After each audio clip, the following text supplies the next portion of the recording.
Cape Cod is a 4-hour drive from New York City and just over an hour drive from Boston.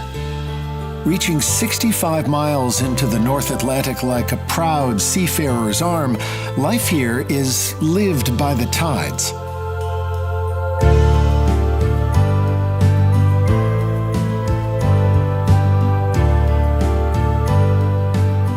One of the world's largest barrier islands, Cape Cod has shielded the Massachusetts mainland from the Atlantic's grinding swells. For centuries, this 400-square-mile peninsula of beaches, forests, and ponds has been a sanctuary for its native peoples, for pilgrims, mariners, artists, and vacationers. While many come for the beaches, this is far more than just another seaside summer escape.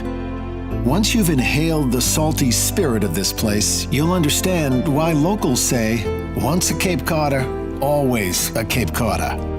And you don't need to travel far to catch that spirit. Leave the mainland behind and journey into the Upper Cape, home to historic villages like Woods Hole. It's in villages like these where common sense has stood firm against the fickle winds of architectural whimsy. Marine scientists and restaurateurs may have replaced the whalers and fishfolk of old, but the shingle homes remain, and there's not a chain store to be seen. Wherever you travel on the Cape, the sea surrounds you, and the Upper Cape is no exception. Drop your towel on the sands of Old Silver Beach and wade into the calm waters of Buzzards Bay. Or saddle up and explore the beaches of Vineyard Sound, which stretch away to the east under the ever-watchful gaze of Nobska Light.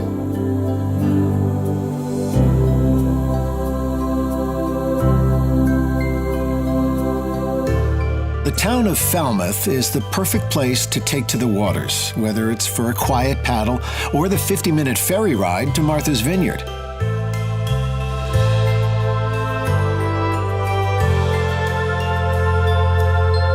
While right next door is Mashpee, lose yourself amid the pitch pines and endless dunes of South Cape Beach State Park.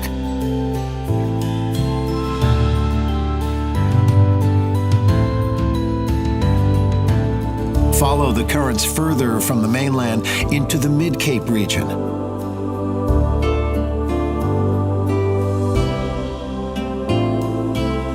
You'll find Cape Cod's rich maritime heritage all over the peninsula, but nowhere more so than in Hyannis, which in the 1800s was home to over 200 shipmasters.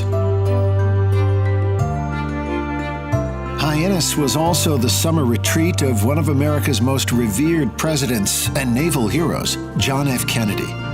When JFK urged his countrymen and women to set sail and not sit in the harbor, the Cape Cod call to adventure could be felt right across the nation.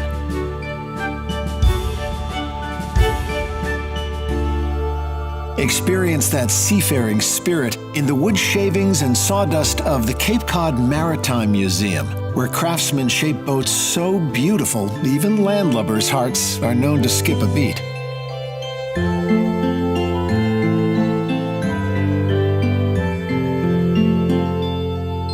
Ride the sea breezes further eastward to the Cape's elbow and drop anchor at Chatham. Head down to the pier and meet the locals who hang out by the fishing boats hoping for a free meal. And follow the lead of the migratory birds who rest in this important habitat and feel your own feathers unruffle.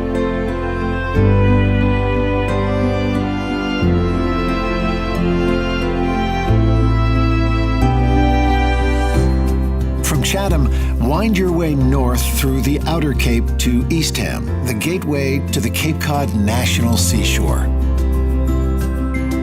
Founded in 1961 by John F. Kennedy, this national treasure covers almost the entire east coast of Cape Cod, preserving its historic landmarks and pristine habitats for future generations to enjoy.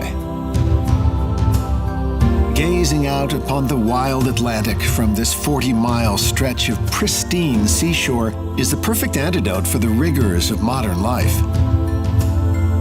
For this is the place, Henry Thoreau once wrote, that a man may stand still and put all America behind him. As you move further up the Cape, the simple life reveals itself around every bend, from the cottages and shacks, which have seen the summer crowds come and go for decades, to the farms and gardens that keep this place so very grounded.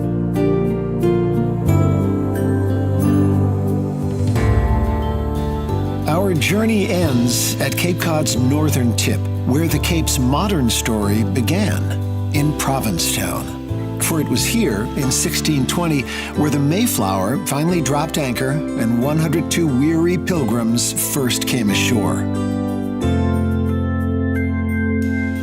Visit the Pilgrim Monument and Provincetown Museum and learn about life in P-Town in days gone by.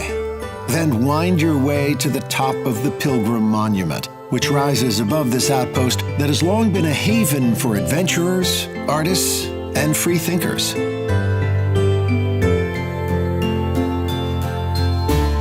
Nature is always close at hand in Provincetown.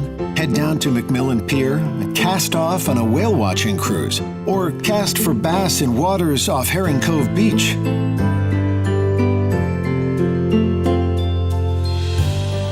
Fill your water bottles and explore the Provincetown Dunes, a vast expanse of windswept tranquility that playwright Eugene O'Neill once called a grand place to be alone and undisturbed. Cape Cod has long provided the stage for American dramas, grand and small, from the weary pilgrims who waded ashore for a better life to the early beachcombers who sought quiet refuge from the industrial age. Today, Cape Cod continues to offer those who come the gifts of connectedness and calm. For this is a place that reminds us that a life lived by the tides is the best kind of life of all.